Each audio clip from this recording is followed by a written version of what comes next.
మీ లోపల హిందూ రక్తం ప్రవహిస్తుందా? ఇవాళ సర్క్యులర్ చూసినాను, ఇవాళ ఇజ్జత్ పోతే సర్క్యులర్ చూస్తే ఇవాళ ఇప్పుడే ఇచ్చింది, ఇప్పుడు సాయంత్రం ఇచ్చి సర్క్యులర్ ఇచ్చావు. ఏమి ఇచ్చింది తెలుసా సర్క్యులర్? రంజాన్ టైంలో అంటే సాయంత్రం 4 గంటల తర్వాత పోచట వాళ్ళు.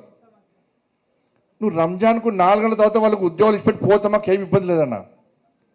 కానీ అయ్యప్ప ఏం పాపం చేసిండు? అయ్యప్ప స్వాములు ఏం పాపం చేసిండన్నా? మధ్యాహ్నం దీక్ష తీసుకొని అయ్యప్ప మాల తీసుకొని మధ్యాహ్నం ఆఫీస్కి పోతే టిఫిన్ బాక్స్లో పోయి తినరాదు. ఇలా ఈ ఉద్యోగస్తులు, ఉపాధ్యాయులు, ప్రైవేట్ ఉద్యోగులు కూడా అయ్యప్ప దీక్ష తీసుకొని ఉద్యోగానికి పోతే మధ్యాహ్నం పోదామంటే ఎవరు ఎప్పుడు తనిఖీ చేస్తారో, ఎప్పుడు సస్పెండ్ చేస్తారో ఒక భయానక వాతావరణంలో ఉద్యోగస్తులు, అయ్యప్ప దీక్ష చేసుకున్న ఉద్యోగస్తులు భయపడే పరిస్థితి వాళ్ళ తెలంగాణ రాష్ట్రంలో ఉంది. మరి ఏ పాపం చేసిన అయ్యప్ప? భవానీ దీక్ష చేసుకుంటే వాళ్ళకు ఏం లేదు, శివమాల ఇప్పుడు శివరాత్రి వస్తుంది, శివమాల చేస్తే వాళ్ళకి టెన్షన్ లేదు.